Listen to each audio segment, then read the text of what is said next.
Muchísimas gracias en primer lugar por estar aquí con nosotros, por acompañarnos a cerrar este ciclo de antropología de este año y aparte de a vosotros, que lógicamente sin los cuales no tendría sentido este ciclo, quería agradecer como siempre a nuestros patrocinadores, que gracias a ellos y a su generosidad es posible que esto salga adelante, a la biblioteca por recibirnos y atendernos siempre tan bien, y por supuestísimo a Mariluz, que lleva casi 6 horas de viaje desde esta mañana, que se levantó a las 7 para estar esta tarde aquí con nosotros y bueno, pues acompañarnos. Mariluz, muchos de los que estáis aquí, porque veo muchas caras conocidas, la conocéis de sobra, pero para los que no os la voy a presentar. Mariluz estudió medicina en la Universidad del País Vasco. Ella trabajó como médica de planificación familiar y desde entonces ha estado siempre muy implicada en distintas iniciativas del movimiento feminista. Hizo una tesis en el campo de la salud y del género y eso justamente fue lo que le hizo dar el salto a la antropología. Y gracias a eso, hace ya 25 años que es profesora e investigadora de la Universidad del País Vasco. Anteriormente fue profesora también en León y en la Universidad de Navarra y ahora actualmente es coordinadora del grupo de investigación AFIT en antropología feminista del País Vasco, donde da clase. Ha publicado numerosos ensayos en el campo de la salud, del cuerpo, de las emociones, del amor y del feminismo. Y sus libros más conocidos, aunque tiene más, son Antropología del cuerpo, Géneros, Itinerarios corporales, Identidad y cambio y Crítica del pensamiento amoroso. Por último, ha escrito, y ahora he visto que está muy centrada en el tema de la poesía, y ha escrito 3 libros de poesía: La muerte de mi madre me hizo más libre, El manifiesto de las mujeres viejas y Reformas carnales, que me va a permitir que no lo lea en vasco para no hacer el ridículo. Yo no tengo nada más que decir, sí que me gustaría que Javier nos dijera unas palabras como nuestro anfitrión que es, ya que se acaba el ciclo, y luego ya os dejamos con que disfrutéis de Mariluz. Gracias.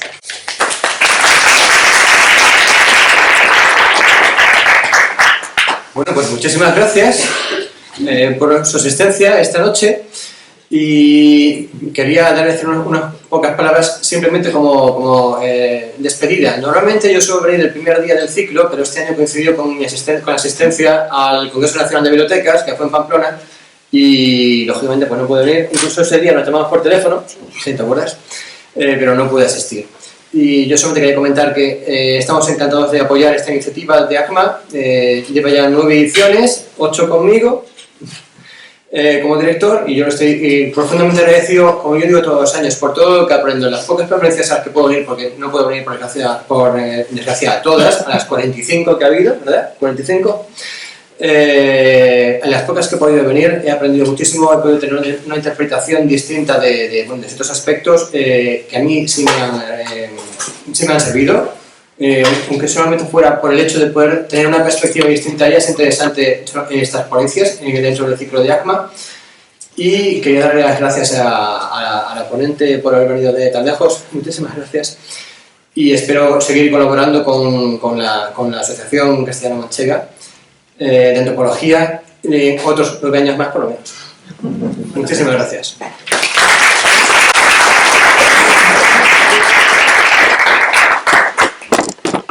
Bueno, pues buenas noches. Se oye, ¿verdad? Está conectado ahí. Sí. Cuando Aspen me escribió para decirme, ¿no se oye? Sí. Bueno, cuando Aspen me comunicó conmigo para decirme que viniera a hacer una conferencia de antropología, ya me dijo que el público era general, que una parte del público tenía formación en antropología, pero no todos. Bueno, estuve pensando en los temas y al final he decidido centrarme en el tema de la vejez, que es uno de los temas que yo llevo trabajando en los últimos años, y además así esto me permitía para unir 2 facetas mías laborales o de dedicación, que es el tema de la antropología y de la investigación, pero también el tema de la poesía, porque en concreto en el año 2019 yo publiqué un libro en euskera, que luego fue traducido al castellano, El manifiesto de las mujeres viejas, un libro de poesía, pero que es una poesía bastante narrativa, que al final de la conferencia, si tenéis todavía ganas, os leeré un fragmento. Pero también en el año 2020, con 2 compañeras de mi grupo de investigación, hicimos una investigación en las casas de las mujeres del País Vasco. Las casas de las mujeres son espacios que hay en muchos municipios del País Vasco, que estamos ya cerca de 20 casas en todo lo que es la comunidad autónoma y Navarra, son espacios donde en un municipio está todo junto, todos los servicios municipales que tienen que ver con el tema de igualdad, las asociaciones de mujeres o feministas del pueblo, el área de igualdad, la concejalía, todos se reúnen en esas casas de las mujeres. En el año 2020, con el tema de la pandemia, las técnicas, algunas técnicas de igualdad, por ejemplo la de mi pueblo, yo vivo en Basauri, que es un municipio del Gran Bilbao, estaban preocupadas, estaban un poco preocupadas porque en las casas de las mujeres se hacen también lo que se llaman las escuelas de empoderamiento, que son cursos de muy distinto tipo dirigido a la población en general, y las mujeres mayores sí que acudían, pero no había muchas, no había como una participación como hay, por ejemplo, de mujeres adultas, ¿no? Y había una cierta preocupación por eso, pero también una preocupación, por supuesto, por el tema de la pandemia. Nosotros trabajamos, por ejemplo, en Basauri muy de cerca con la asociación de viudas y ya se veía que había muchas mujeres en casa que estaban incomunicadas. Bueno, lo que sabemos de lo que pasó en la pandemia y en el caso concreto de muchas mujeres mayores que vivían solas y entonces hubo un servicio municipal, pero también desde la Casa de las Mujeres de llamarles para ver cómo estaban y si necesitaban algo. Bueno, entonces al hilo de eso, Emakunde, que es el Instituto Vasco de la Mujer, financió una investigación. Estuvimos unos meses entrevistando a mujeres que acudían a las casas para ver si se podía abrir una línea de trabajo propia de mujeres mayores y bueno, a partir de ahí se han hecho algunas iniciativas, luego si a alguien le interesa lo puedo contar, no me voy a centrar tanto en eso. Entonces, bueno, un poco con lo que yo había pensado y había escrito para el libro del Manifiesto de las Mujeres Viejas, que es un poemario que surge también de mi propia reflexión sobre el envejecimiento. Yo ahora tengo 64 años, entonces tenía menos, pero era también, bueno, yo soy una persona que estoy envejeciendo y empiezas a pensar, y habíamos hecho algún seminario en la casa nuestra de las mujeres para pensar en el envejecimiento. Bueno, a partir de ahí escribí el libro y, bueno, un poco también con la investigación empecé a pensar en este tema de la vejez, más en relación al género y más en relación a las mujeres. Habéis visto que el título que he puesto es La igualdad se está jugando en el cuerpo de las mujeres mayores, por dos cosas.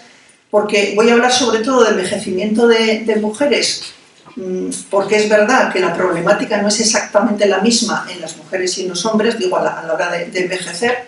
Hay problemáticas específicas y más agudas en mujeres, también porque, como sabéis, la esperanza de vida es mayor en las mujeres y hay muchas mujeres, o bastantes mujeres que, como decía antes, que viven solas. Bueno, distintas problemáticas, entonces, pero voy a tomar a las mujeres un poco como un sujeto universal. Quiero decir que algunas de las cosas que diga ya vais a ver que son específicas de mujeres, pero yo creo que todo lo que digo, o muchas de las cosas que digo, se pueden aplicar a hombres y a mujeres, o sea, en general a las personas que envejecen, ¿no? Y en el título también está el tema del cuerpo, porque, bueno, se puede hablar de muchas maneras de la vejez, pero me apetecía también como centrarme en si miramos los cuerpos de las mujeres mayores, que vemos en distintos sentidos. Claro, cuando hablamos de vejez, yo creo que en un público como el que veo aquí no hace falta insistir mucho, pero sabemos que hablar de vejez en nuestra sociedad es hablar de gerontofobia, ¿no? Como de fobia a la vejez, de disminución de derechos sociales. Eso ha quedado claro en los últimos años también con el tema de la pandemia, ¿no? La pérdida de derechos solo porque envejeces, o sea, no hay otra razón. También la invisibilización de las personas mayores. Esto es curioso porque en realidad hablamos de invisibilización, pero casi diríamos, se puede utilizar un concepto que a veces utilizamos en antropología, que es sobreinvisibilización. No es que no estén, porque las calles nuestras están llenas de personas mayores, por ejemplo, de mujeres mayores paseando o que van de un lado a otro, pero es como que no existen como sujetos sociales. A eso me refiero. No es tanto que no estén, sino que no se las considera como parte de la sociedad, ¿no? Claro, eso tiene que ver con la idea de que las personas mayores dejan de ser productivas, ¿no? Y el tema de ser productivo es algo central en nuestra sociedad y tiene que ver también con una sociedad como la que vivimos que es totalmente adultocéntrica, ¿no? Quiero decir que está pensada y hablamos y no nos damos cuenta, pero hablamos siempre poniendo en el centro a los adultos. Una idea muy simple que os puedo dar es cuando hablamos de nuestros jóvenes o nuestros mayores. Nunca decimos nuestros adultos, ¿no? No irás a ningún político a decir nuestros adultos necesitan, siempre es hablando desde esa idea de lo adulto en el centro. Bueno, pero en esta conferencia voy a tomar los cuerpos de las mujeres mayores, voy a hacer 4 apartados, ahora os voy a decir enseguida de lo que voy a hablar, pero quiero tomar los cuerpos de las mujeres mayores en 2 sentidos. En el sentido como un lugar de subordinación, si queréis, por decirlo de alguna manera, el cuerpo de las mujeres mayores, como decía, es un cuerpo invisibilizado, es un cuerpo maltratado en el grado que sea, pueden ser grados muy altos o grados menores. Hay que pensar también, luego hablaré un momentito de lo que ha pasado en las residencias, por ejemplo. Los cuerpos de las personas mayores son manipulados pues alegremente, luego hablaré, esto tiene que ver con muchas cosas, no solo con una actitud negativa, pero quiero decir, hay un tratamiento específico como de sujetos de segunda categoría. Hay todo eso que pudiéramos decir negativo, pero hay también una parte positiva, ¿no? Quiero decir, la idea que yo querría por lo menos poner sobre la mesa es que precisamente por eso el pensar el cuerpo de las mujeres mayores o nuestro propio cuerpo, de las personas que estamos envejeciendo de otra manera, proyectarlo socialmente de otra manera, también puede poner en cuestión el sistema en el que vivimos. En concreto yo voy a hablar más del tema de la igualdad, pero bueno, este sistema en el que vivimos donde impera la desigualdad, ¿no? También en lo que tiene que ver con la edad, no solo en cuanto al género, la clase, otras desigualdades. ¿Por qué esta frase de la igualdad se está jugando en el cuerpo de las mujeres mayores que quizá os ha llamado la atención? Porque hace unos años, ya bastantes años, una filósofa que ya está retirada, muy conocida, Celia Amorós, algunas personas la conoceréis, Celia Amorós en una conferencia que dio en Bilbao dijo la igualdad entre mujeres y hombres hoy día se está jugando en los cuerpos de las mujeres jóvenes, ¿no? Ella hablaba todo el tema de los cuerpos de las mujeres jóvenes como cuerpos diferenciados, sexualizados, absolutamente regulados, en lo que tiene que ver con la alimentación, con las dietas, con la belleza, y ella decía la igualdad se está jugando ahí. Es una frase que siempre me pareció, porque esas frases que oyes que dicen, en una frase que bien está sintetizando pues, todo lo que ya nos va a explicar en la conferencia, pero a medida que han pasado los años, y ahora ya estoy ya en el tema de la vejez, me parece que también podemos decir que la igualdad, ¿no?, de nuestro sistema se está jugando también en distintos sentidos en el cuerpo de las personas mayores y de las mujeres mayores. Quiero decir que para ver los problemas que tenemos socialmente podemos mirar los cuerpos de las personas mayores y identificamos muy bien lo que está pasando, ¿no? Por eso he puesto este título a mi intervención.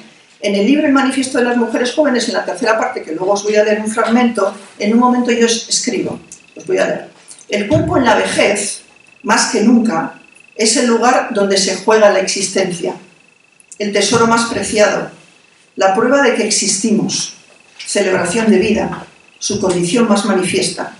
Este cuerpo que se va encogiendo es la materia donde se discute la política, la economía, el poder, la herramienta más eficaz para la acción.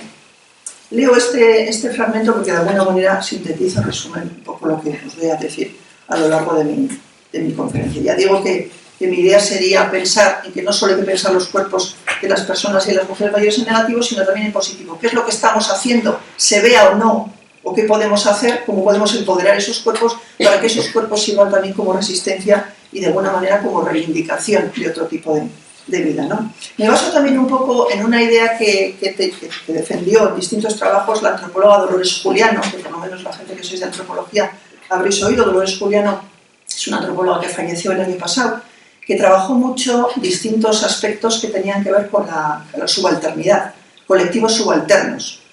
Mucho que tenía que ver con el tema de las mujeres, pero no solo, ¿no?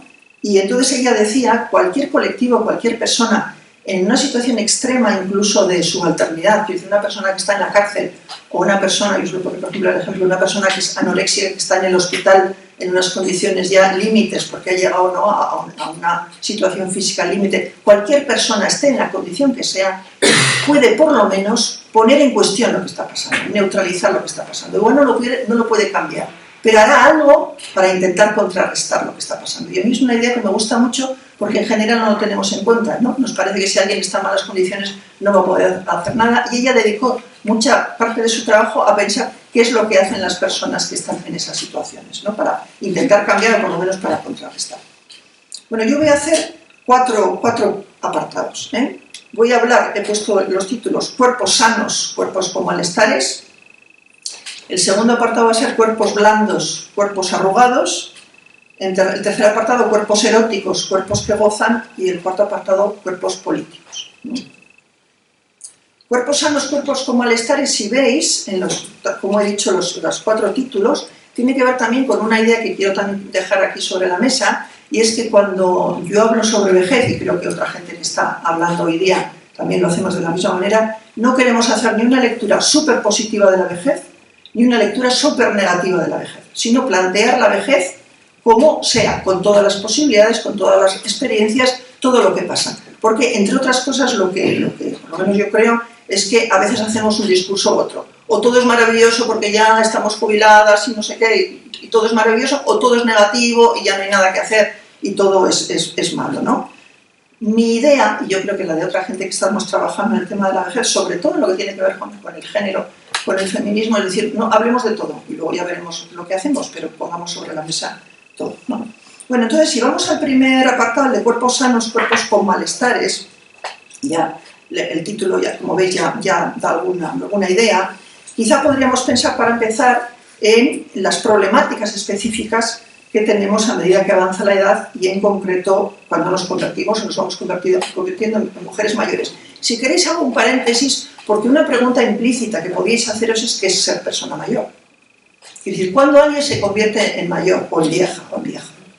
Esto es algo que no está resuelto, quiero decir, es algo sobre lo que podríamos hablar y es posible que aquí haya gente, imaginaros que tiene 75 años que no se sienta mayor y otra persona que tiene 55 años que diga yo ya me siento mayor. O sea, hay una parte subjetiva cuando hablamos de las personas mayores, una parte de que tú te vives así o no te vives así. Teresa del Valle, otra antropóloga, hablaba de que hay una edad que te atribuyen, una edad que sientes y una edad cronológica, y hablaba de 3 edades. Y esas 3 edades a veces no coinciden, a veces lo que te atribuyen, lo que sientes y la edad cronológica no coinciden. Todo eso tendríamos que tenerlo en cuenta. Pero es verdad que si le preguntas a la gente cuando alguien se convierte en mayor, hay 2 aspectos que se citan muy a menudo, se citan muchas cosas, pero muy a menudo se cita la edad de jubilación, los 65 años, aunque ya sabemos que luego la edad de jubilación no siempre son 65, pero los 65 años como una barrera, ¿no?, que ya parece que te lleva a otro sitio, a veces los 60, Y también el tema del cuerpo. O sea, la gente dice, no, yo me he dado cuenta que soy mayor porque ya voy más lenta, porque empiezo a tener malestares. O sea, son las 2 cuestiones que en general la gente relaciona ya con el envejecimiento, pero también quiero decir eso, que hay una parte subjetiva. Pero bueno, es verdad, decía, que a medida que envejecemos, ¿qué problemáticas específicas tienen las mujeres mayores, ¿no? Y luego voy a hablar también un momentito de cómo son tratados los cuerpos de las personas mayores, eso es lo que decía antes al principio de mi intervención. Mónica Ramos es una gerontóloga feminista de Madrid y tiene bastantes trabajos hechos sobre el tema de la vejez de las mujeres mayores, y ella tiene una cita que creo que resume bien el tema de la salud de las mujeres mayores. Dice, a pesar de que las mujeres disfrutan de una vida más larga, también padecen más enfermedades crónicas e inhabilitantes y discapacidades que los hombres. En casi todos los países, las mujeres mayores presentan síntomas generales relacionados con el dolor, patologías osteoarticulares, hipertensión, diabetes, enfermedades circulatorias, deterioros visuales, así como depresión, y están más afectadas por trastornos relacionados con caídas, ¿no? Estos serían, muy resumido, como temas que aparecen claramente.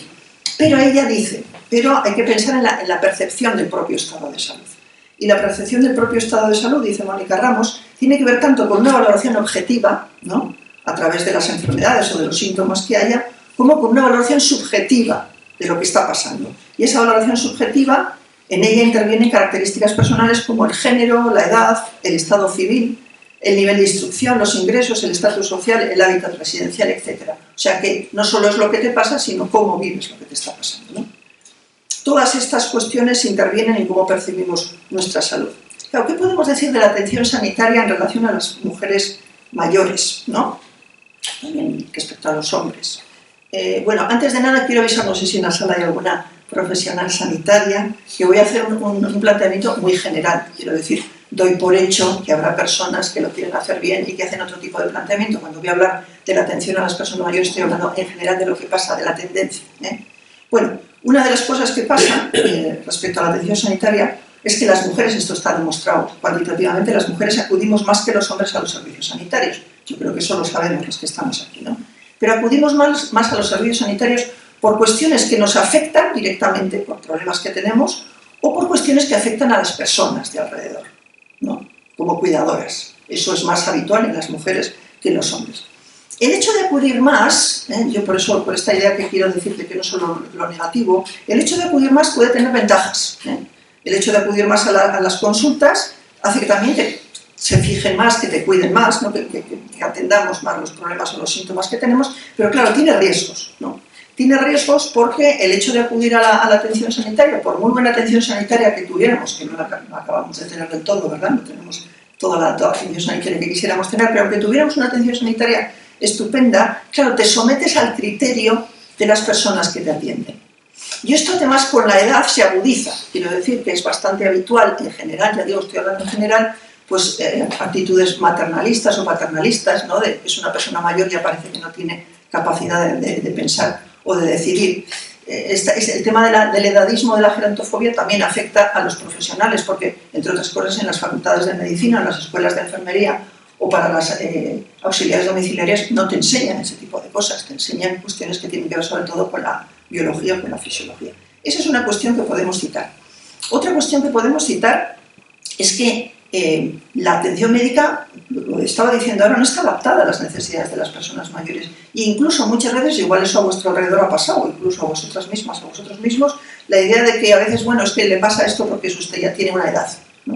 En una edad es lógico que le pase esto. O sea, esa idea de que todo lo que le ocurre a una persona mayor tiene que ver con la edad y no con lo que le está pasando, ¿no? Esto pasa lo mismo con otros colectivos, pasa lo mismo con las personas gordas. Ya sabéis que ahora hay un activismo gordo que se llama, muchas personas que están trabajando, que son gordas y están trabajando, porque dicen, claro, la atención médica, si vas y tienes kilos de más, pues lo van a relacionar todo con la gordura y no con lo que te puede estar pasando, ¿no? Bueno, esto es algo que hay que tener en cuenta. Y luego también hay que tener en cuenta Anna Freixas, igual la conocéis, hizo un libro hace 2 años, creo que se publicó, que se llama Yo Vieja, que es un libro que también se ha presentado y se ha vendido mucho, casi un bestseller de estos en este tema. Y ella dice, claro, la atención sanitaria, los profesionales sanitarios tienen también una moral respecto a la edad. Entonces te aplican la moral, por ejemplo, lo que tiene que ver con la sexualidad, luego hablaré un poco del tema de la sexualidad, ¿no? Y os cuento una anécdota. En una de las presentaciones del poemario en un pueblo de Vizcaya, en Plencia, una mujer nos contó una anécdota y nos dijo que ella tenía 65 años y tenía relaciones con su marido, relaciones de penetración, y tenía molestias en la penetración y algunos picores. Bueno, fue al ginecólogo y le dijo que tenía esas molestias. Y el ginecólogo le contestó, usted que quiera su edad. Entonces ella dice que, bueno, esto no es fácil de hacer, que inmediatamente reaccionó y le dijo, voy a ir ahora mismo a recepción y voy a poner una queja porque usted no me está tratando bien. Bueno, puso la queja y luego le atendió otro ginecólogo, otra ginecóloga, ¿no? Pero quiero decir que un ginecólogo de la Seguridad Social normal le dijo eso cuando le dijo que tenía problemas con la penetración con su marido. ¿Usted qué quiere, no? A su edad. Otro de los temas que tenemos que tener en cuenta en la salud de las mujeres mayores es el tema de que son cuidadoras, antes lo decía, y esto es un tema que además cuando se habla con personas mayores sale inmediatamente. Hoy lo hablábamos también en la comida, ¿no? Hombres y mujeres que cuidan, ¿no? Mayores, pero bueno, mucho más en mujeres mayores que están cuidando a sus madres o que están cuidando a familiares, ¿no? Aunque ellas tengan muchísima edad, esto es bastante habitual y esto, claro, influye también en la salud directamente, ¿no? Conoceréis algunos casos que algunos casos son como gravísimos. Estoy hablando un poco de las partes negativas, si queréis, pero podríamos hablar de las partes positivas. Yo creo que algo que no se suele decir, y esto en antropología le damos mucha importancia, es el conocimiento que tienen las mujeres en general y las mujeres mayores sobre medicina y sobre atención sanitaria. Quiero decir, si tenéis alrededor personas que están acompañando a otras personas cuidando su salud, las mujeres mayores tienen un conocimiento de medicaciones, de curas, que a veces te llama la atención, pero casi son como si fueran enfermeras o médicas a veces. Incluso tienen muy buen ojo clínico, lo que se llama ojo clínico en los médicos. Saben, ¿no? Alguien le dice, tengo no sé qué, pues igual es esto, vete al médico. Se saben muy bien diagnosticar lo que está pasando. Eso es algo positivo. Eso tiene que ver con el trabajo que has hecho de cuidado toda la vida y yo creo que hay que tenerlo como positivo. Y otra cuestión positiva es que en general también las mujeres mayores son activas y curiosas en el tema de la salud. Cuando nosotros, por ejemplo, en la investigación esta que hicimos, les preguntábamos, ¿os gustaría tener charlas o seminarios de qué? Pues la salud siempre aparecía. Las mujeres siempre quieren saber más, o siempre queremos saber más sobre el tema de la salud propia y la salud ajena, ¿no? O sea, y esto lo estoy planteando en positivo. Claro, en positivo esto, en negativo también, antes decía, cómo son tratados los cuerpos en los servicios públicos, en las residencias, ¿no? Esto también se habla mucho y no me voy a extender, pero aquí todas las alertas y todas las resistencias y todas las políticas públicas deberían ser necesarias. Tenemos ahora todo el tema de la Comunidad de Madrid, ¿no? Con la denuncia de las residencias, que no sabemos qué va a pasar, pero sin llegar a ese extremo de lo que pasó en la pandemia, o de lo que quedó en evidencia en la pandemia, incluso en las residencias que funcionan medianamente bien, hay que tener en cuenta dos cuestiones. Una son los ratios en los que las condiciones en las que están trabajando las personas que trabajan en las residencias, que son unas condiciones que es muy difícil que con esas condiciones de trabajo se esté cuidando bien a las usuarias, ¿no? Las personas que viven allí. En el País Vasco ha habido durante los 2 o 3 últimos años una huelga de trabajadoras de residencias muy importante que al final han ganado, han conseguido mejorar bastante las condiciones de trabajo. Si no se mejoran esas condiciones no hacemos nada. Y otra cuestión es cómo se piensa la vida en las residencias, ¿no? Todo el tema de la falta de intimidad, el tema de la disciplina, ¿no? de la organización de la vida. O sea, en realidad hay una infantilización, si queréis por decirlo así, de la vida de las personas mayores en la residencia que se da como normal. Y a veces lo admitimos como normal, bueno, pues no puede ser de otra manera, de alguna manera hay que organizar, pero claro, todo eso si lo pensáramos seriamente, pues yo creo que habría mucho que decir, ¿no? Y luego el tema también, yo creo que fundamental, por lo menos en la gente que estamos también defendiendo otro sistema de cuidados, el tema de los dispositivos o los centros sanitarios de cuidado, me refiero como negocio, ¿no? Claro, si son centros donde se está haciendo negocio, las condiciones de cuidado no son buenas. Esto nos llevaría a otro tema, no voy a entrar, pero quiero decir que aquí hay mucho que hacer, ¿no? Cuando se habla también con las personas, antes os acordaros que os decía que yo cuando hablo de vejez no me gusta ni muy positivo ni muy negativo, sino pongamos todo sobre la mesa y cada una también, cada uno con su experiencia y veamos qué hacer con eso. Pero yo, por ejemplo, cuando hago presentaciones y decimos, venga, ¿qué pasa? Que los cambios en el cuerpo. Pero a veces pregunto, bueno, ¿y en positivo? No hay cambios en positivo. Y cuando piensas tranquilamente sobre los cambios positivos en el cuerpo a medida que envejeces, la gente cita cosas que son interesantes. Hay 2 cosas que se citan bastante. Una es que las personas mayores hablan de una especie de sosiego. Han pasado la edad, pueden estar trabajando, estar jubiladas y tienen un sosiego, como una tranquilidad respecto a la vida, para mirar la vida o para mirar su propia vida, que antes no tenían. No digo todo el mundo, pero es bastante habitual que la gente hable como de una distancia, ¿no? Una distancia que te permite también mirar la vida con otra tranquilidad. Y también algunas personas hablan de que han recuperado su cuerpo, ¿no? Es como que antes han vivido sin pensar en el cuerpo, como todo para adelante, todo para adelante, pues, imaginar pues, el trabajo, los hijos, lo que fuera, y de repente llegas a una edad que como que recuperas, incluso aunque haya molestias y haya dolores o haya otras sensaciones, pues como recuperarte a ti misma. Eso también es algo que se repite habitualmente, que igual todos los que estáis aquí no lo sentís, pero que yo he visto que se repite bastante. Y luego, otro, para terminar ya el apartado de la salud, otro aspecto que nos llamó la atención cuando hicimos la investigación en las casas de las mujeres es que nosotros hablábamos, les planteábamos, bueno, ¿cómo lo veis? ¿Cómo no lo veis? O sea, bastante amplia la entrevista en grupo y nadie hablaba de la muerte. Nos llama mucho la atención. Hasta que nosotros nos acabamos, bueno, ¿y la muerte? ¿Qué podemos decir esto? Nadie hablaba de la muerte. Una vez que los acabas, bien.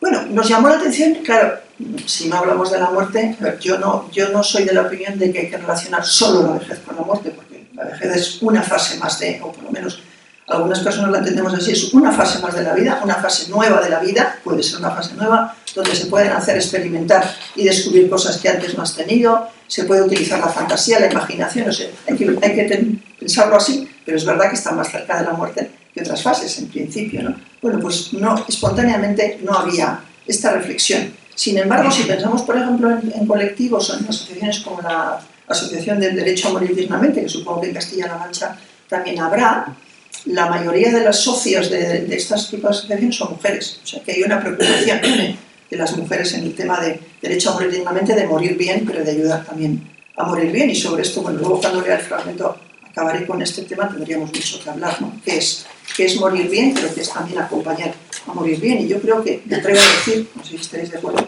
que las mujeres tenemos un conocimiento también sobre el cómo acompañar a morir bien, simplemente porque nos ha tocado hacerlo más, no porque tengamos ninguna esencia distinta, sino que las mujeres acompañamos, cuidamos durante toda la vida más y también acompañamos más a morir. Y sobre esto no estamos hablando tanto, quizá aunque últimamente con la eutanasia y tal se está hablando, pero no tanto. Vale, en segundo lugar, el segundo eje era cuerpos blandos, cuerpos arrugados, ¿no? Quería poneros, os he puesto aquí esta fotografía, no sé si la reconocéis, esta mujer ya fallecida es Louise Bourgeois. Louise Bourgeois es una escultora muy conocida que, claro, la gente con el País Vasco, la referencia que doy es si habéis visto el Guggenheim en Bilbao, alguna gente igual habéis visto en Bilbao, fuera ahora hay una araña enorme, una araña madre, y es de esta escultora, ¿no? Esta escultora, a mí me gusta mucho esta imagen por las arrugas, ¿no? Quiere decir, ella vivió hasta los 90 y tantos años. Hay que decir que no fue reconocido su trabajo hasta bastante tarde, o sea que ella tenía trabajo hecho desde joven y no se la reconoció hasta bastante tarde. Aquí podríamos pensar cuándo se reconoce a las mujeres, ¿no? Y cuándo se reconoce a los hombres, pero a mí me gusta mucho esa cara que tiene totalmente surtada de arrugas, ¿no? Y esa expresión de que a ella las arrugas le daban igual. Estaba pensando en su arte, ¿no? En lo que ella quería contarle al mundo. Y voy a poneros unas pocas imágenes, ¿eh?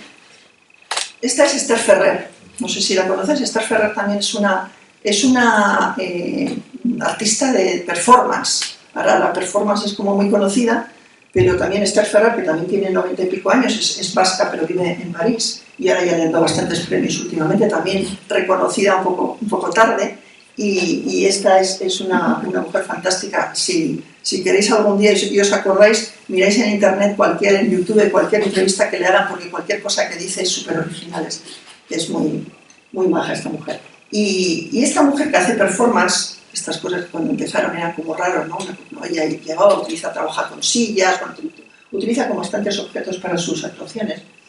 Y ella trabaja bastante desnuda, con su cuerpo desnudo, su imagen, pero también su cuerpo desnudo. Y además, en alguno de los documentales que han hecho últimamente, ella dice: a medida que envejezco me desnudo más en las actuaciones.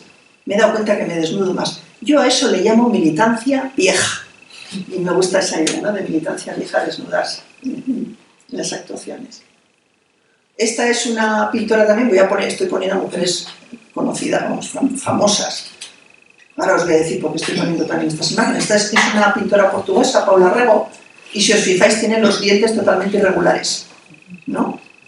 Entonces, bueno, la pongo también adrede porque, claro, con el dinero que tenga, podría tener otros dientes, o sea que si tiene esos dientes es porque le da la gana, no quiero decir porque no tiene ningún interés en modificar su imagen, ¿no? Estoy viendo mujeres que tienen una actividad pública reconocida, pero al mismo tiempo pues tienen una relación X con su imagen. Y esta es Pina Bausch, esta igual os suena, es una bailarina también fallecida alemana, que tiene también una imagen, claro, muy delgada, siempre con esos vestidos así como combinaciones, y una imagen como muy especial también físicamente. Y la última que tengo, esta es Rita Levi Montalcini, es una neuróloga italiana que fue premio Nobel de Medicina en el 86, y siempre, fijaros que aquí ya tiene mucha edad, y siempre iba súper elegante, súper vestida, ¿no? Bueno, ¿por qué he traído estas imágenes? Porque para hablar del tema de los cuerpos en las mujeres mayores, la primera idea que tenemos que decir es que no aparecen mucho mujeres mayores en los medios de comunicación y en las fotografías. Hombre, quizá hay alguna exposición de vez en cuando, conocemos a algún artista de vez en cuando, pero no es algo, ¿no? Normalmente las personas que salen más son personas más jóvenes, otro tipo de... Y la idea que quiero dar también es que necesitamos tener imágenes muy distintas, como las que he señalado, eran 5, pero ya veis que son muy distintas, de mujeres mayores o de personas mayores, para que tengamos también referentes y pensemos, yo cuando sea más vieja, ¿qué imagen quiero tener? ¿No?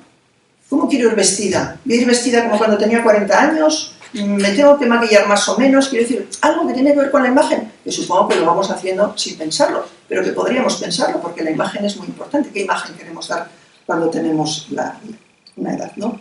Ana Freixas también, en el libro este de Yo Vieja, dice, claro, que el imaginario de la belleza juvenil, ese culto a la juventud que hay en nuestra sociedad, no nos ayuda en la juventud, por supuesto, porque es un culto muy concreto, ¿no? Una imagen muy concreta, muy perfecta, que es además muy artificial, como sabemos, muy de Photoshop, pero desde luego no nos ayuda nada en la vejez, ¿no? Ese imaginario de belleza juvenil, claro, es imposible que tú envejezcas y que estés contenta con tu imagen. Es que tienes que tener ya hecha toda una elaboración para decir, no, soy vieja y no pasa nada, y tengo esta imagen y no pasa nada, ¿no? Luego vamos a hacer un ejercicio con este tema de la imagen y no pasa nada, ¿no? En una sociedad donde los cuerpos que se enseñan en los medios de comunicación son unos, donde no vemos imágenes de mujeres mayores desnudas, ni de hombres mayores desnudos, ni medio desnudos, ¿no?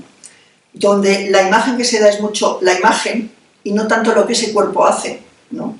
Porque los cuerpos, a veces de tener una imagen, son cuerpos sensuales, que se mueven, que hablan, que se expresan, y a veces la gente nos gusta por eso, no tanto porque tenga una imagen concreta, pero a eso se le hace mucho menos caso en lo público, en los medios de comunicación.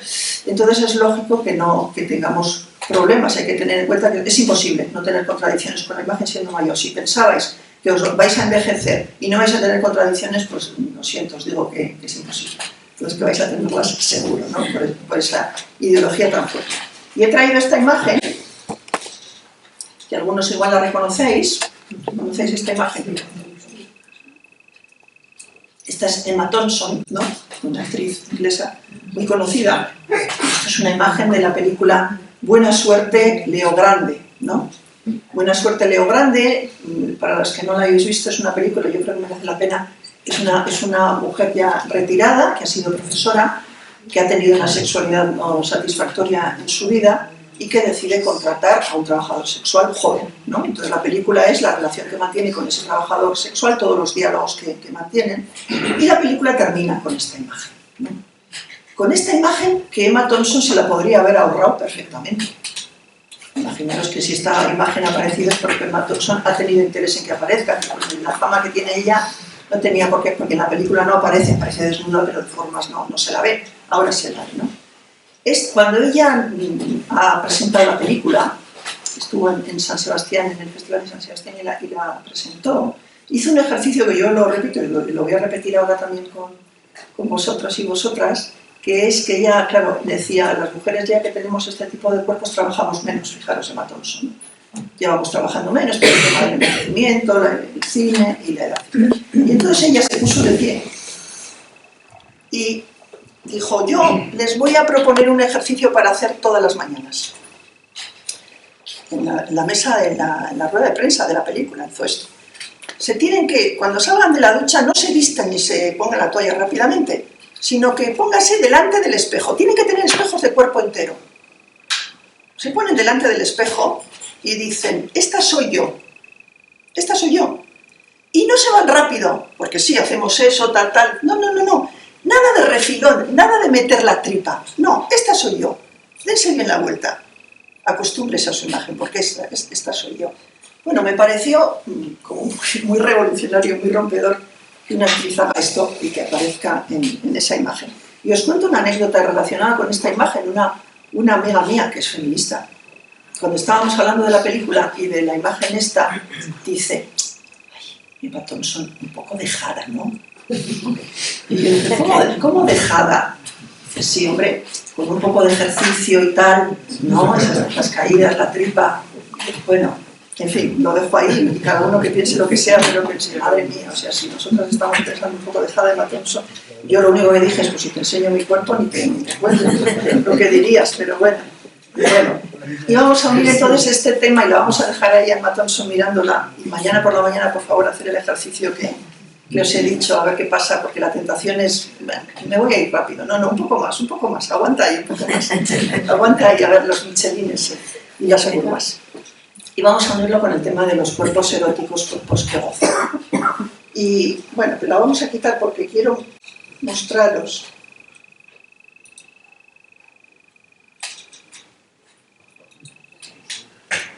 mostraros un vídeo, y ahora sí igual si tenéis que bajar un poco la luz, por favor, porque si no, es un vídeo muy cortito de 1 minuto, de María Llopis. María Llopis es una activista feminista que ha trabajado temas así, estos muy supermodernos, de queer y tal, pero tiene un vídeo que se llama El striptease de mi abuela, que se puede acceder en internet, luego si queréis verlo en otro momento lo veis en internet, ¿no? Vamos a ver si lo vemos, ¿eh?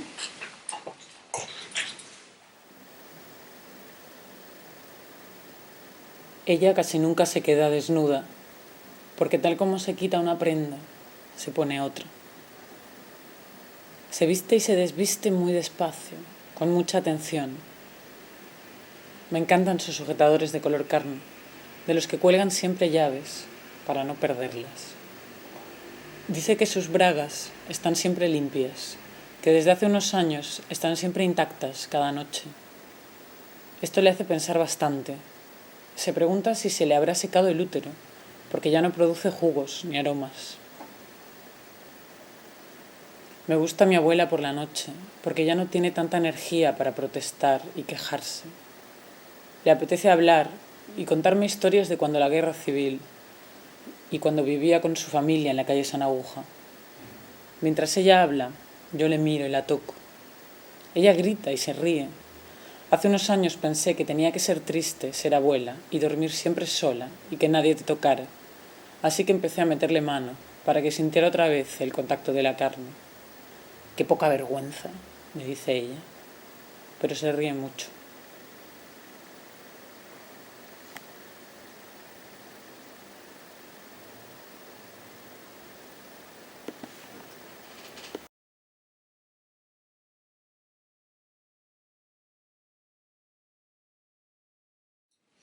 Es esto nada más, era esto, es esto. ¿Por qué me gusta este vídeo? Bueno, primero porque nunca vemos este tipo de cuestiones, en todo caso vemos a los familiares nuestras y las vemos, ¿no? Esas cuando se están acostando, pero no son vídeos que sean, ¿no? Que se salga mucho en el cine, en la televisión. Y porque da una idea de la sexualidad de la que quiero hablar, más amplia de lo que entendemos habitualmente. Y hago un paréntesis, porque aparte de intentar venderos la idea de que la vejez es una fase más y no es la última fase, también quiero plantear la idea de que si pensamos en la experiencia en la vejez nos permite mirar a la vida en general de otra manera. O sea, quiero decir, cuando yo hablo del tema de la vejez y las mujeres o la vejez y las personas, no lo hago solo por defender que hay unas especificidades o unos problemas o unas particularidades de las personas mayores que no se están teniendo en cuenta, que también, sino porque creo firmemente que mirando a la sociedad, a los problemas, la vida, lo que está pasando en general, desde la edad mayor, se ven cosas que no se ven en otras edades. Un ejemplo de esto es la sexualidad. Claro, la sexualidad de las personas mayores puede ser totalmente pornográfica, por decirlo de alguna manera, pero muchas veces es una sexualidad más sensual, ¿no? Quiero decir, es algo que tiene que ver más con una sensación, con la piel, ¿no? O puede tener que ver. Y esto nos amplía un poco la idea que tenemos también de lo que son las relaciones sexuales y de lo que es la sexualidad. María Llopis dice que le mete mano a su abuela, ¿no? Y que la abuela se ríe, que tiene ahí un juego corporal. Y yo suelo citar siempre la experiencia de mi hijo. Yo tengo un hijo de 25 años que cuando su abuela, la abuela por parte de su padre, se fue haciendo mayor, él estuvo muy cerca y él disfrutaba mucho tocando a su abuela. Pero luego cuando hablo de esto, mucha gente dice que los niños tienen una relación muy corporal, a veces mucho más corporal con los abuelos y las abuelas que con los padres, ¿no? Que se tocan mucho, que es una sensación. Entonces mi hijo, por ejemplo, estaba todo el rato asomándole a su abuela, y ella amaba y él no sé qué tal. Y yo a veces le suelo decir, y él me riñe, le suelo decir, cuando empieces a mirar a la gente que te gusta, que no te gusta, que si michelines y no sé qué, acuérdate de lo que te gustaba el cuerpo blando de tu abuela. Y dice, ay, no me lo repitas, Ama, que me lo repites todo el rato. Pero yo se lo repito porque quiero que se acuerde lo gozoso que era para él tocarle el cuerpo de su abuela, que era y le tocaba aquí esto que le llaman las alas del murciélago, le llaman ahora estas barbaridades que se dicen. Las blanduras de su abuela a él le gustaban muchísimo, pero es que los cuerpos blandos pueden ser súper gozosos y súper eróticos, ¿no? Entonces, bueno, este ejemplo del striptease de mi abuela me parece que nos lleva un poco a eso. No tenemos que pensar, no quiero decir que solo hay que pensar en la sexualidad mayor en esos términos, también podemos pensar en relaciones, he dicho pornográficas, me entendéis, más genitales o más, ¿no? Pero claro, ¿qué pasa también cuando hablamos de la sexualidad de las personas mayores? Que pensamos que no existe, o bien que no existe, o que son problemáticas, ¿no? Los pocos trabajos que hay, por ejemplo, sobre sexualidad de mujeres mayores, Ana Freixas también tiene un libro que se llama Sin reglas, erótica y libertad femenina en la madurez, y ella va contando muchísimos testimonios, y a la conclusión a la que llega es que la sexualidad en las personas mayores es tan diversa como en otras edades. Y que las personas mayores hacen de todo. Se masturban o no se masturban, tienen relaciones heterosexuales, homosexuales, no tienen relaciones porque han decidido no tener relaciones, lo que sea, tan diverso como puede ser en otras edades. Y eso me parece que también hay que decirlo. No quiere decir que el hecho de que no se hable de la sexualidad no influya también en nuestra sexualidad, pero que las personas mayores están teniendo una sexualidad y sobre eso convendría hablar. Y os voy a contar otra anécdota, os suele gustar contar anécdotas porque indican muy bien. En otra de las presentaciones que he hecho del libro, una mujer que estábamos hablando de estos temas, y entonces dice, ay, yo te voy a contar una experiencia. Bueno, pues cuenta, una persona ya, pues yo que sé, cerca de 70 años, una mujer. Y dice, es que en mi pueblo hicieron un curso de sexualidad desde la Casa de las Mujeres. Y entonces yo pensé, yo tengo una nieta como de 14 años o 13, y yo pensé, voy a ir al curso de sexualidad, porque así igual aprendo algo para mi nieta. Voy a ir y así, pues luego le puedo ayudar a mi nieta para que tenga relaciones mejores. Y entonces empieza a contar y dice, claro, luego fui. Y claro, me di cuenta de que también una puede gozar consigo misma. No utilizo la palabra masturbación en ningún momento. Decía, claro, me contaron, y cuando fui a casa luego probé. Oye, una maravilla, una maravilla. Yo esto, pero ¿cómo no me lo habían contado a mí antes esto? Bueno, nos reíamos por cómo lo contaba, ¿no? O sea, esta mujer había empezado a masturbarse con 70 años. Por eso decía que en la vejez puedes aprender cosas y experimentar cosas que no tenías ni idea que las ibas a hacer, ¿no? ¿Qué podemos hacer entonces a nivel de la sexualidad? Hacer un poco capitulación de lo que he dicho. Bueno, primero, pensar el cuerpo de una forma más amplia, más integral de lo que lo pensamos, ¿no? Es decir, el cuerpo no solo como imagen, sino como expresión, y todas las partes del cuerpo son partes con las que podemos gozar o que nos pueden dar placer, incluso cosas que no nos habíamos fijado previamente, ¿no? Hablar de lo que nos preocupa y de lo que no nos preocupa. Yo no sé vosotras, pero yo, por ejemplo, fijaros, yo soy feminista y se supone que puedo hablar de todo. Yo no hablo con mis amigas mucho del tema de la sexualidad. Me acuerdo una vez en la facultad, hablando con dos compañeras que son mayores que yo, que estábamos comiendo y salió el tema de la sexualidad, una de repente así como un poco fluido. Y alguien dice, no, pues yo ya no tengo relaciones con mi marido. Ah, y no, empezamos a hablar y la otra. Y luego cuando terminamos dije, oye, ¿os habéis dado cuenta que nunca habíamos hecho una conversación donde verdaderamente habláramos de lo que estamos haciendo y no con tópicos o estereotipos? Nunca habíamos hablado de ese tema, ¿no? Entonces, hablar de los problemas, pero también de lo que nos gusta o no nos gusta o lo que hacemos, ¿no? Y luego es muy importante el tema de que haya muchos cuerpos públicamente, que veamos muchos cuerpos y cuerpos distintos, que nos gustan, que no nos gustan, que sean de todo tipo, ¿no? Yo creo que eso es muy importante, que intentar que las imágenes, ¿no?, de cuerpos estén ahí, y compartir también lo positivo que puede tener, los cambios que tenemos, como estas anécdotas que os contaba de esta mujer que aprendió a masturbarse con 70 años, pues contar todo eso también a las demás, ¿no? Porque te puede dar pista que alguien te comente algunas cosas. Bueno, esto sería el tema de la sexualidad. No quiero extenderme mucho porque quiero leeros luego ese fragmento del libro. Y lo último sería cuerpos políticos, ¿no? O sea, hemos hablado de la salud, hemos hablado del tema de la imagen, hemos hablado de la sexualidad o del erotismo en general, ¿eh? Porque es decir, cuando utilizo la palabra erótico estoy hablando de erotismo casi como una fuerza que nos une, ¿eh? No sería solo una cosa sexual, sino lo erótico. Por ejemplo, nosotros en antropología y así hablamos de la dimensión erótica de la investigación como algo que te lleva a unirte a los demás, como una fuerza que te lleva a unirte a los demás, no solo en el sentido sexual que también, sino más amplio, ¿no? Como algo que une a los humanos, ¿no? Entonces ese erotismo de los cuerpos. Y la última sería el tema de los cuerpos políticos. Cuerpos políticos es un término que yo suelo utilizar que tiene que ver con cómo entendemos la protesta política o la reivindicación política. Quiero decir, si pensamos en cualquier movimiento social, podemos pensar en el feminismo, pero me da igual cualquiera. Os voy a poner el ejemplo, yo qué sé, de los chalecos amarillos franceses, para que veáis lo que voy a decir. Los movimientos sociales utilizan el cuerpo como un instrumento fundamental. Es decir, uno de los elementos fundamentales, aparte de las ideas, aparte de los discursos, es el cuerpo, es nuestro propio cuerpo. Por eso, cuando hay una manifestación, ponemos el cuerpo en medio de la calle, o cortamos el tráfico, o cuando alguien protesta, a veces se desnuda y se pone un lema en el cuerpo. Es decir, el cuerpo es uno de los elementos fundamentales que utilizamos.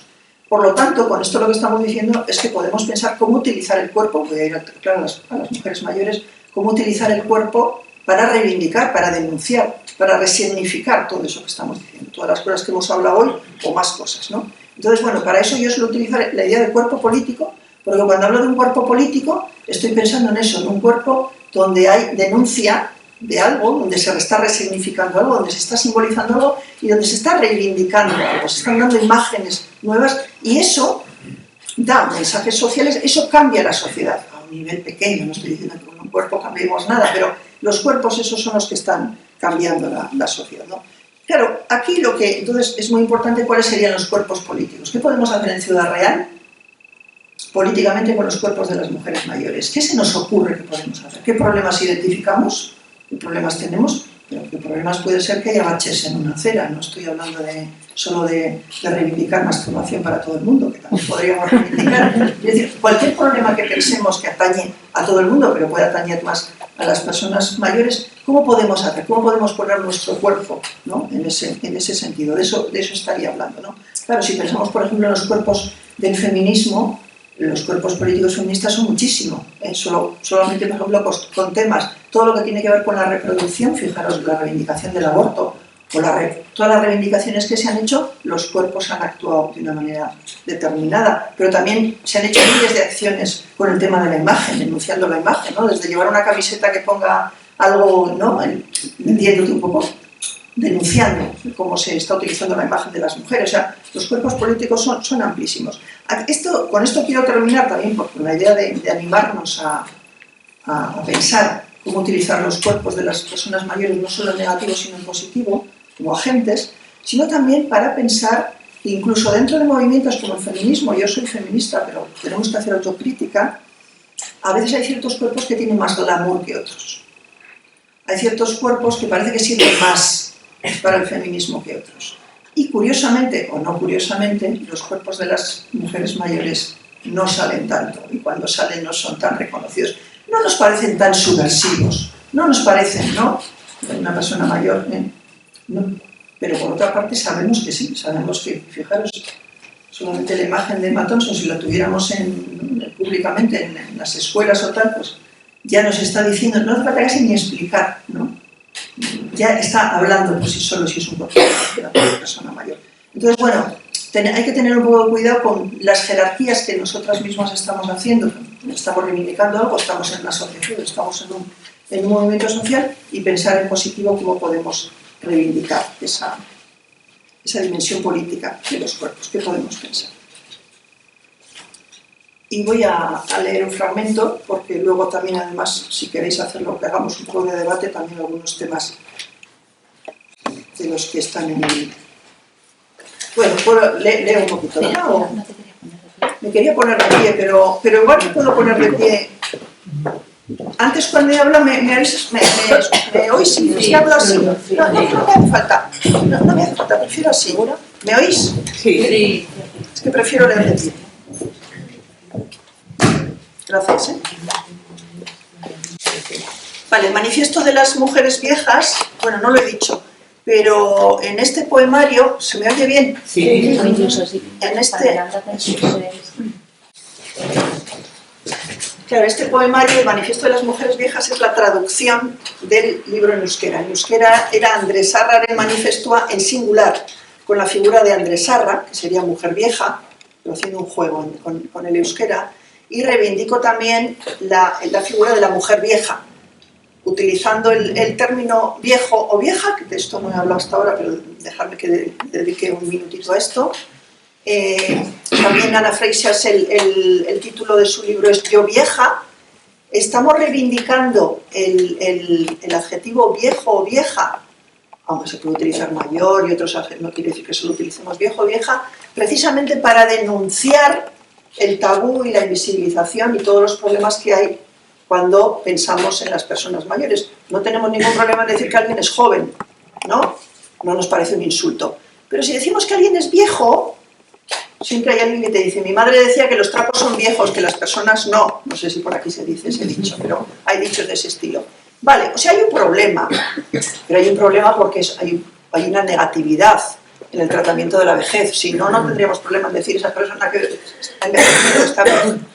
Entonces, el hecho de utilizar viejo o vieja sería como un gesto político, si queréis, que podemos utilizar o no, no quiero decir que lo tengamos que... pero es como un gesto político. Igual que se está utilizando, por ejemplo, el tema queer, igual os suena, ¿no? La teoría queer. Queer es una palabra inglesa que se está utilizando ahora para el transfeminismo, este tipo de planteamientos así más actuales del feminismo, pero era un insulto. Queer era un insulto en inglés y el colectivo lo reivindica, ¿no? O, por ejemplo, creep. En diversidad funcional, las personas que tienen problemas de diversidad funcional a veces utilizan el calificativo creep, que también era una palabra que era también un insulto, como, bueno, pues viejo o vieja, yo lo he utilizado así, os estoy explicando solo para que entendáis. Entonces yo reivindico esta imagen de esta figura, pero una figura que es poético-política, como una figura de la mujer vieja que habla. Para que entendáis lo que os voy a leer, no hablo yo, sino que habla la mujer vieja, ¿de acuerdo? Vale. Entonces, en el libro hay dos partes, que son más algunos poemas sobre cómo yo veo la vejez o mi experiencia, y luego al final hay un manifiesto, ¿no? Y esa es la parte que voy a leer los fragmentos, toda no, sería demasiado larga. Vale. El feminismo hace posible lo imposible, en un ejercicio constante de reconocer e inventar nuevas formas de ser. La mujer soberana de sí misma que dice no a la mujer, la artista, creadora, trabajadora con habitación propia, la que decide tener o no tener hijos y cuándo, la madre convertida en progenitora, la mestiza, la negra, la lesbiana, la transgénero y todas las demás, vayan a la vez o no. A comienzos del siglo XXI ha nacido un nuevo sujeto de una historia que está por llegar, la mujer vieja. La mujer vieja pone voz a las preguntas, a las preocupaciones, a los pensamientos de muchas mujeres de su edad. Los medita, los desmenuza y los proyecta en sociedad. La mujer vieja anuncia una nueva era, en el camino hacia un mundo más equilibrado, más completo. Conoce bien las raíces de ese mundo, sus pies firmes arraigan en él, se expande, fecunda el horizonte. La mujer vieja es pionera, precursora, creadora de la danza que nos hará iguales, inventora de futuros, faro en el tránsito de lo posible a lo imprescindible. La mujer vieja, sentada en una esquina de la plaza, se escribe y se presenta y habla. Soy la mujer vieja, un ser de carne y hueso, pero al mismo tiempo una metáfora, una figura poético-política. Soy una y múltiple, pasado y presente, fábrica de futuro, fusión y mutación de todas las mujeres libres, luchadoras, inconformistas, su heredera. Me alimento de su fuerza, de su singularidad, de su dolor. Tengo en mi memoria a todas las que fueron, las que son, las que serán, todas van conmigo. Vivo fuera del centro, en posición excéntrica, entre el caos y el orden, en una nueva relación con los otros, dibujando de manera inédita la distancia y la cercanía, allí donde los significados se construyen y reconstruyen, pero siempre desplazada. ¿No es acaso el desplazamiento la única manera de mudar? Hago saltos, ¿eh? Tengo padres, hijos, nietos, amantes, pareja o no. Los disfruto, me hago cargo, los cuido o no. Pero estoy en el esfuerzo de no ser de nadie, amante, hija, madre. No estoy pendiente de un beso, esperando un abrazo, aunque estimo los gestos de afecto. Mi obligación, mi apremio es el día a día. Ser amorosa no tiene ya nada que ver con el romanticismo o con la inmolación. Este mundo que está en venta no es nada fuera de la pareja, pero el matrimonio enriquece a los hombres. No rechazo reconocer que soy vieja. Vieja. Deletreo despacio esa palabra. Vieja. Paladeo su consistencia, su sonoridad. Vieja. Me conozco mejor, tanto mis verdades como mis mentiras, lejos de un yo ideal idealizado. Soy cada vez más libre, por la experiencia y el saber para encontrar la justa medida de los cuidados. Hay los cuidados, comprimiendo y comprimiendo las vidas de las mujeres a modo de paredes que se estrechan más y más. Me voy desocupando, a medida que soy otra, más ligera, más liviana, un ser terrenal que se entrena en nadar en aguas pantanosas, en flotar en el aire.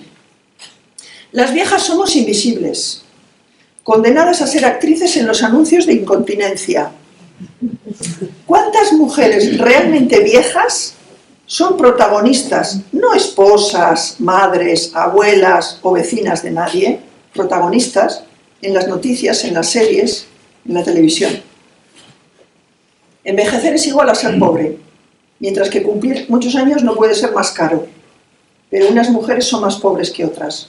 Cuanto más oscura, más obstáculos. La blanquitud solo está en las ideas. Muchas mujeres viven solas en la vejez. Los antidepresivos enmascaran su desamparo. Pero el en vez de todo ello es la posibilidad de libertad. Cuanto más vieja, más libre. Más libre para decir lo que quiero, más libre para hacer lo que quiero. Llamadme loca, llamadme insensata, llamadme mala. Se me ha encanecido el cabello, secado la piel, nublado la mirada, endurecido los oídos. pero tengo una capacidad excepcional para ver y escuchar los problemas de los demás. Desciendo de Mary Shelley, sobrevivo a base de petachos. Tengo también algo de cibor, muchos dientes postizos, una cadera o las dos de metal. La vida es más ligera con una prótesis o dos. Que los mandatos del consumo sobrevaloren la juventud tiene sus ventajas, cuando no encuentras espejo y eres arrojada a los márgenes del sistema. La lentitud me ha enseñado a ahorrar energía y la tecnología es mi amiga y es mi dificultad. No quiero envejecer atada a una pantalla, aunque viva pendiente de las noticias, pero no quiero pasar el tiempo que me queda jugando a cartas. Espero que sepáis perdonarme los que tenéis esa afición. No siento nostalgia del pasado, no estoy presa de parecer joven, no siempre al menos. Pero la vejez es también el país de lo extraño. Desconocer tu propio cuerpo, convertirlo en tu adversario. La torpeza va en aumento, la risa es la única salida. En el día a día son notables los cambios, los tránsitos de la biología y la vergüenza. La vergüenza siempre parte de ti. La vergüenza de mujer ha moldeado mi identidad desde la infancia. Hoy, con vosotros y vosotras, quiero mirar esa vergüenza de frente, como se mira el sol, firme en el riesgo de quedarme ciega, atenta a sentir y gozar la energía que contiene, representar esa vergüenza, performarla. Aquí estoy. Miradme, escuchadme, oledme, tocadme. Aquí estoy, con alegría, impetuosamente. ¿Ser o no ser? Ser. Y al que me diga que estoy como siempre, le diré que no he llegado hasta aquí para estar como siempre, que tengo grabadas mi memoria, mi existencia, mi futuro en las arrugas de mi piel, en las blanduras de mi carne, en los flujos de mis entrañas, en el dolor de mis huesos. No estoy como siempre. El cuerpo del amor adulto es tan divertido como trágico. Voy aprendiendo a satisfacer las pasiones y las fantasías en juegos solitarios, a rechazar al mal amante, a guiar al bueno. Eso sí, no hay mucha gente joven, pero eso sí. Se me dibuja una sonrisa cuando escucho a alguien joven decir que hace mucho tiempo que no hace el amor, cuando son 5 o 6 meses, o un año quizás. ¿No está acaso sobrevalorada la sexualidad? Estoy orgullosa de las jóvenes, dispuesta a luchar por sus derechos, lista para marchar a su lado, preparada para recordarles que no hay que olvidar la genealogía, aunque a veces sienta su desdén, me manifiesta en contra de eso también. No quiero perder más amigas, he perdido demasiadas, por muerte, por distancia, por decepción. Sé lo doloroso de ese duelo, soy absolutamente consciente de la importancia de las redes. En la vejez, más que nunca, la amistad es familia, parentesco, garantía de vida. Reconozco a mis compañeras de luchas, las viudas, las pensionistas, mujeres en la vanguardia de todas las luchas. No hay una sola fórmula, pero estar en la calle, ocuparla es fundamental. La calle, en el esfuerzo de poner en marcha iniciativas colectivas, protestas pequeñas o grandes. Hoy una queja porque la acera está en mal estado, ya lo decía. Mañana me uniré a las demandas de las trabajadoras de hogar. Pero me molesta la idea de la vejez activa obligatoria. En un tiempo futuro, hoy quizá, seré abuela, o no. Le he dedicado media hora a ese pensamiento. Pero no me abuelaré. Y si a alguien con toda su buena voluntad se le ocurre llamarme abuela, me quejaré, firme, tajante, categórica. Aunque lo sea, aunque tenga perdida la cabeza. Entonces también me quejaré. Soy consciente del peso de la edad, del tiempo, de la proximidad de la muerte. Como si el tiempo se estirara y se encogiera. No hay duda, mi fecha de caducidad está cerca. La última posibilidad de sentirme cómoda en mi espacio, con mis miedos, con mis aflicciones. Tengo una visión crítica del nacimiento, del trabajo, de la sexualidad, de la política, de la sociedad. ¿Para cuándo una teoría de la muerte?, me pregunto. En esa reflexión estoy. Sé que la muerte es un tema feminista. Sé que la muerte digna será mi última acción, mi última campaña, el testamento más bello que puedo dejar. La idea de la buena muerte crece al tiempo que la de la buena vida. Aprender el arte de morir a tiempo y brindar por la vida. Mientras tanto, seguiré observando el mundo despiertos todos los sentidos, porque lo peor que me puede pasar no es morir, sino perder la curiosidad. Atenta a lo efímero, lo intrascendente, paladeando los momentos mínimos que constituyen el tiempo. Mientras tanto, seguiré ensanchando la existencia, sembrando vida en terrenos baldíos, desnudando el ser, ejercitando el deshacer, autodeshacer, rehacer, comprometida en el movimiento desde mí misma hacia los demás. Mientras tanto, la mujer vieja cierra el cuaderno, se levanta, porque ha visto a sus amigas a lo lejos y va hacia ellas. El manifiesto lo acabaremos entre todas. Muchas gracias.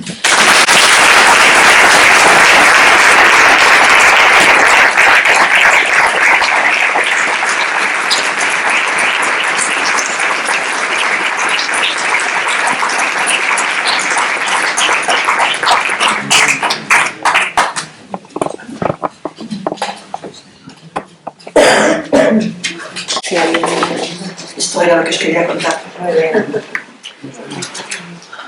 No sé si queréis comentar algo. Protestar por algo. Podéis protestar, criticar. Me ha parecido súper bonito.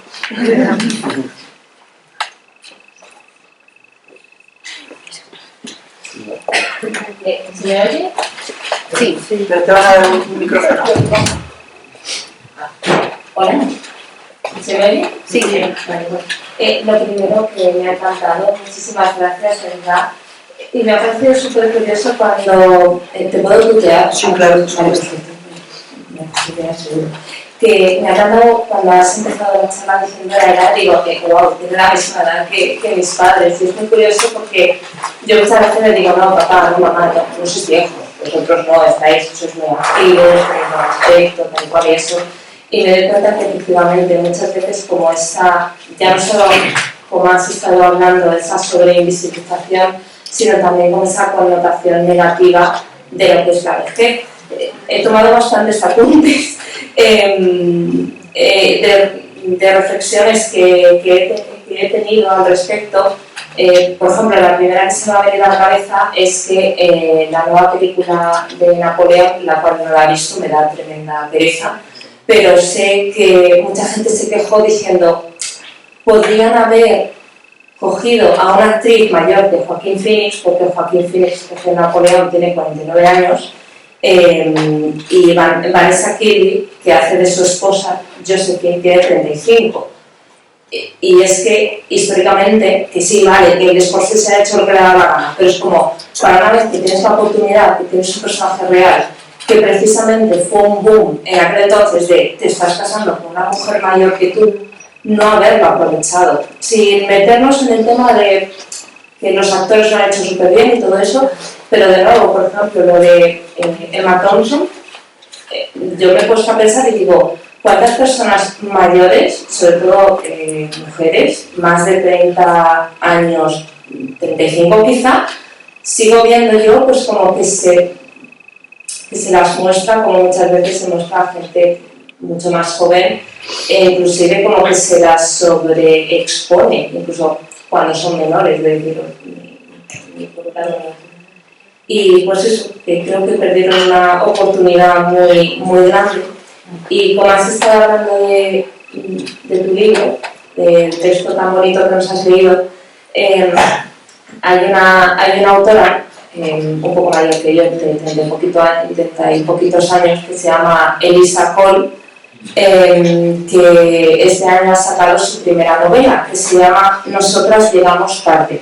Todavía no me la he leído, pero primero que el libro está dedicado a sus amigues, empieza diciendo para mis amigues, por lo cual dije, estoy dentro, y después como que el subtítulo o como la frase promocional del libro es ¿a quién no le gustaría envejecer con sus amigas?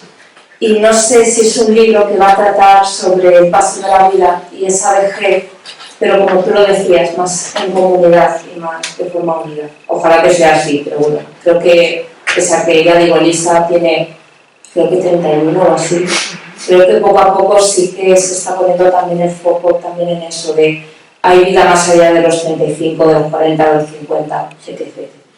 Incluso en los 80. Exactamente. Mira, cuando yo escribí este libro, claro, tenía 59, 60 años, creo, ¿no?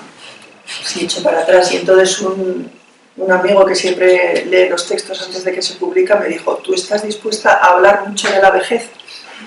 Y de tu vejez, claro. Y entonces, bueno, me lo pensé un poco, no os creáis, y dije, pues creo que sí. Pero bueno, nunca he dicho más mi edad que desde que hablo ahora del libro y tal, porque me parece que, claro, no puedo ver yo como disimulando la edad que tengo, ¿no? Sí, además como si fuera algo malo, en plan. Pues no. Bueno, pero quiere decir, hay una ideología que nos afecta, incluso aunque escribas libros sobre la vejez. Pero me he dicho una cosa antes con el tema de viejo o vieja. Sí hablo de lo de la subjetividad, cómo es subjetivo sentirse vieja. Yo ahora, por ejemplo, sobre todo pensando, ahora están en el País Vasco, a partir del trabajo que hemos hecho, han salido un par de colectivos de mujeres feministas viejas, específico, en algunas casas de las mujeres, y luego también hay un grupo de pensionistas, el movimiento de pensionistas en el País Vasco, en otros sitios del Estado también es muy importante, de reivindicación de la pensión mínima de 1080 y tal, y hay un colectivo de mujeres que se llama Nomeca. O sea que empieza a haber ya grupos específicos ligados al feminismo de mujeres viejas, ¿no? Mayores o como se digan, ¿no? Yo lo que suelo decir es que independientemente de la edad que tengas y de cómo te sientes, si quieres trabajar en este tema, tienes que utilizar la identidad vieja como identidad política. Que igual luego, bueno, yo me siento como me sienta, ¿no? Ahora no viene al caso cómo me siento yo respecto a mi edad, ¿no? Pero claro, si, no sé, o sea, hay una identidad política. Si tú tienes 70 años y crees que hay que trabajar esto, pues bueno, por repetir todo el rato, yo no soy vieja, pues ¿qué hacemos con eso? No sé cómo deciros. Es decir, si hay que trabajar políticamente, habrá que decir, no, hay jóvenes, hay viejas, hay, ¿no? O sea, sin tener que centrarnos mucho en la identidad, que el tema de centrarse mucho en la identidad puede tener problemas también, pero yo creo que... Y luego quería decir con lo de las actrices viejas o mayores, hay que tener en cuenta los contextos. Yo creo que el contexto norteamericano no es el mejor. O sea, quiero decir, el contexto más hostil para la edad de las mujeres es el contexto de Hollywood y norteamericano. Las inglesas, o sea, no es casualidad que Emma Thompson sea inglesa, pero tenemos también a Helen Mirren, Maggie Smith, hay una serie de actrices, si os acordáis, muy viejas, mucho, pero muy viejas, que son 80 y tantos años, que siguen trabajando, que no se han hecho operaciones, o por lo menos no operaciones que se vean mucho, y que trabajan con ese cuerpo de mujeres mayores. Entonces yo creo que hay que pensar también que los contextos influyen. Probablemente en Inglaterra también el teatro tiene mucha fuerza, estas actrices, muchas de ellas son actrices de teatro. Bueno, habría que pensar por qué, pero depende de contextos o del tema de la edad.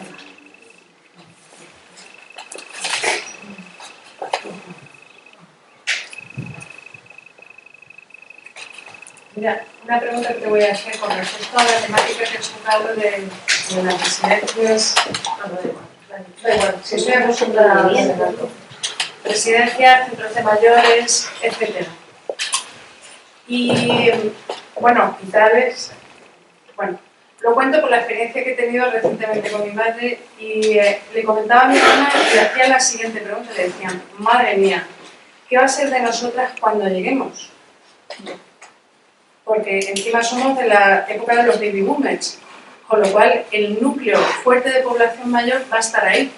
Entonces yo me planteaba esa pregunta y no le veo una respuesta clara, básicamente. ¿Tú qué opinión tienes acerca de eso? Pues mira, la opinión que tengo es, cuando lo he hablado con más gente, y así en un grupo un poco de espacio, es que tenemos también dos tendencias. O se habla de las residencias solo, o sea, como si fuera la única posibilidad, entonces hay que mejorar las residencias, por supuesto que hay que mejorar las residencias, pero digo como única opción, o se habla del cohousing, ¿no? De estas urbanizaciones. Sí. Yo creo que esos son dos extremos que existen, pero que no... El tema de las residencias, no sé si todo el mundo tenemos que acabar viviendo en residencias, no lo tengo claro por qué. Y el tema del cohousing es un tema de clase. Es decir, un cohousing no puede, mucha gente no va a tener dinero nunca para participar en un cohousing. Por una parte eso, por otra, muchos de los cohousing, hay estudios ya bastante interesantes a nivel europeo de este tipo de planteamientos alternativos de vivienda, y se están haciendo, cada vez va a haber más este tipo de planteamientos, pero cuando se mira, a veces hay un problema con la gente cuando tiene dependencia. Quiero decir que son alternativas mientras la gente es mínimamente autónoma. o necesita cuidados de acompañamiento, pero cuando realmente necesitas dependencia, el cohousing necesitaría un servicio externo. No, en general no están preparados para eso, o sea que ni siquiera es una alternativa total. Entonces, ¿yo cómo lo veo? Primero, veo una necesidad de hablar de este tema. Empecemos a hablar. Es que no estamos hablando en serio, se están haciendo algunas cosas de urgencia o este tipo de iniciativas, pero no estamos hablando, digo, como sociedad, en serio, ni en movimientos sociales, ni nada. Y veamos distintas alternativas, porque ni todo el mundo va a necesitar que la cuiden en una residencia porque no puede valerse por sí misma o no tiene rezo, no da igual por qué. Y entonces después hay cosas intermedias. Hay que pensar en la convivencia. Claro, ¿qué pasa? Que tenemos una forma de convivencia mayoritaria que es familia nuclear, ¿no? Cada vez más pequeña, por lo menos en grandes ciudades, igual en los pueblos todavía eso está un poco diferente, o gente que ya se va quedando sola porque se queda viuda, los hijos se van, cosas de estas, ¿no? Claro, eso no tiene remedio. O sea, si tú estás viviendo sola, me lo pienso yo a mí misma, yo ahora mismo estoy viviendo sola porque mi hijo ya se empezó a marchar de casa, y entonces digo, a ver, Mariluz Esteban, tendrás que plantearte, dentro de 5, 10, 2, 15 años, tú no vas a poder vivir sola. ¿Cuál es la alternativa? No la estamos pensando. Ni siquiera la gente que estamos hablando de estos temas. O en general no lo estamos pensando, no digo que todo el mundo. Entonces hay que pensar. Y hay que pensar políticas sociales, colectivas, porque esto no es un tema que cada cual se tenga que resolver. Por supuesto que cada cual intentaremos resolverlo, pero hay que pensar políticas sociales.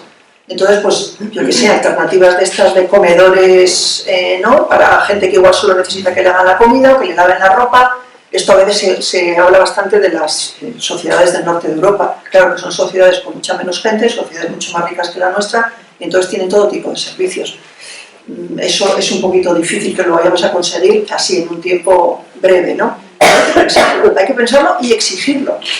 Por eso decía antes que si lo que está pasando es que los fondos buitre y los fondos de inversión, incluso internacionales, están entrando con el tema de las residencias. Y residencias o centros de día o este tipo de servicios que son totalmente insuficientes. Son totalmente insuficientes lo que hay.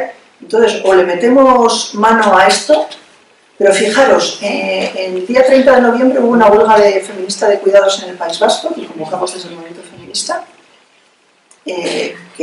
una huelga general, pero que en realidad laboralmente no supuso mucho, quiero decir que en muchas empresas no hubo una...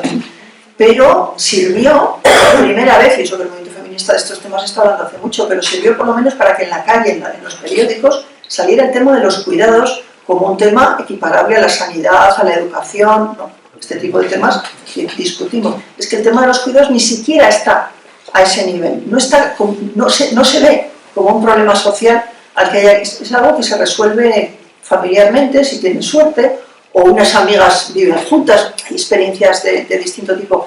Yo no creo que se resuelve solo con residencias o con cohousing, o sea, hay que pensar en una batería de alternativas y sobre todo hay que pensar que si vivimos solas, pues oye, muy bien, es que yo vivo sola y estoy encantada, pues disfruta un ratito, pero vete pensando ya qué vas a hacer porque vivir sola no es la alternativa para el futuro, si no te mueres antes, vamos.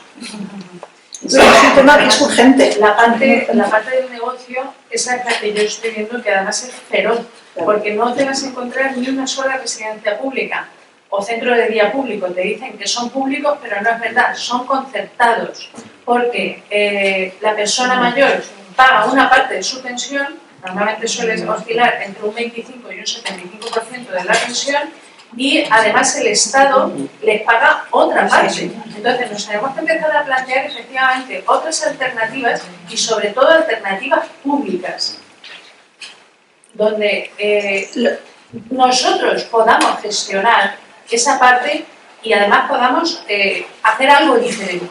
Las alternativas, o sea, quiero decir, teóricamente está ya muy pensado, es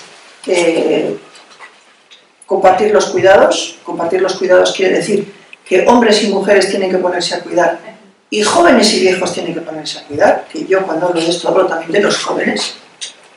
Porque con los jóvenes, bueno, igual esto no, quiero decir, es mi opinión, no tenéis por qué compartirla, pero con los jóvenes tenemos un discurso de no, están estudiando, oye, porque están estudiando no pueden cuidarle a su abuela 2 tardes a la semana, o una tarde, o una hora, me da igual. O sea, protegemos ese tema de los cuidados, o también decimos, no, yo no quiero que a mis hijos le pase lo que a mí, que cuida no sé quién. Es que si no cuidamos entre todos, o sea, es compartir los cuidados entre todos y todas y servicios públicos, muchos más servicios públicos de lo que tenemos. En los dos campos está todo por hacer. Pero de privatizar, porque es que ahora mismo está completamente privatizado, con lo cual los fondos buitres, de donde sean, están yendo además a mordidas, porque van a por el dinero del Estado, si no. A ver, es que a mí me gustaría hablar con la gestión de los servicios. Yo trabajo para una empresa que se dedica a la gestión de servicios sociales, servicios como residencias, domicilio y demás. La administración pública privatiza los servicios porque no puede hacerse cargo de ellos. Es decir, a nivel económico los servicios... ¿No puede o no quiere? No quiere, sí. Es cierto, no quiere, efectivamente. Entonces, lo privatizan con la idea de sacar partido.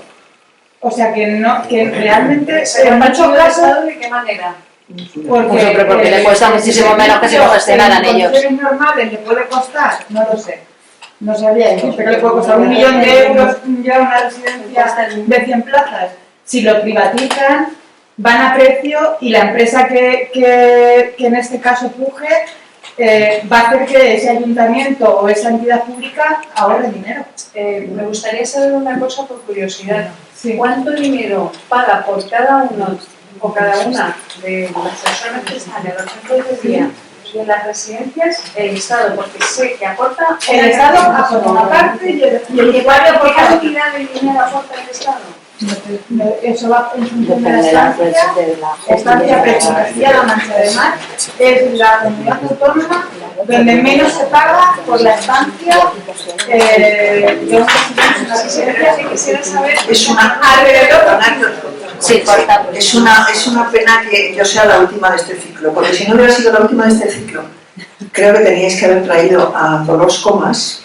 Hay un equipo de antropólogas y de sociólogas que están trabajando en distintas universidades que hicieron un proyecto con el tema de los cuidados a personas mayores en la pandemia y después están trabajando ahora con distintos ámbitos del cuidado y tienen un conocimiento, digo también en datos, no solo de ideas, sino en datos de lo que está pasando a nivel del Estado.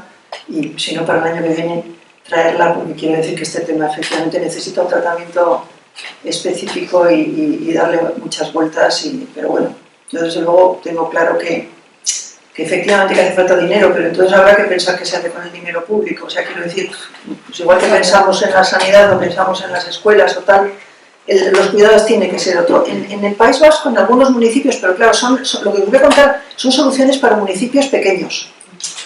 Están haciendo en Guipúzcoa, en algunos municipios, una cosa que le llaman ecosistema de cuidados, que es todos los agentes que tienen que ver con los cuidados en el pueblo y los movimientos y tal, se reúnen y entonces reorganizan, están pensando cómo reorganizar y cómo aprovechar mejor los servicios. Claro, eso en un municipio pequeño lo puedes hacer, seguro que lo puedes hacer mucho mejor de lo que se hace.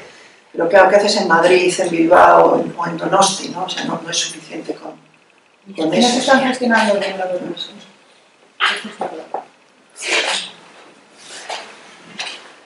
O sea que este tema lo tenéis pendiente. Julián. Sí. Bueno, muchas gracias, Mayluz, por tu estupenda conferencia.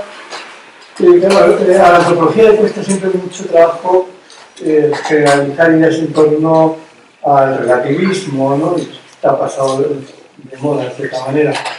Y en el caso de la edad ha sido mucho más evidente porque está la realidad de ir cumpliendo años, y así se nos dice, vas cumpliendo años, en fin, y se representaba en curvas, pero ahora, digamos, tenemos el apoyo de situaciones empíricas que nos permiten poder decir que la edad es relativa, ¿no? Sabemos perfectamente, en Occidente al menos, que la gente de 67 años tiene más relaciones sexuales que las de 62, que bebe más vino, que pasea más, que tiene un tipo de interacciones y vida social mucho mayor. O sea, no podemos decir esto de los 82, pero digamos que la curva ya no es así, sino que hay una cosa que sube en muchos certificadores de calidad de vida, podríamos decir. Pero bueno, pues hay veces, digamos, que la experiencia nos ayuda a los antropólogos y nos hace, incluso en algo tan complejo como decir, ¿la edad es relativa? Pues sí, la pregunta es, ¿quién es más viejo entonces? ¿Uno de 67 o uno de 62? Creí que ibas a decir, Julián, que me hubiera agradecido, que también la antropología nos hace mirar a otras sociedades donde la vejez no es un problema. Y esto yo creo que también hay que mirarlo, ¿no? Hay sociedades donde las personas mayores tienen un prestigio y son, no solo acumulan conocimientos, sino que se les consultan los problemas, ¿no? Claro, nuestra sociedad no es así, salvo excepciones. Hay personas mayores que son reconocidas, pero son excepciones. Y yo creo que eso también la antropología también nos sirve, no ver experiencias de otras sociedades donde la vejez no es un problema, como en la nuestra.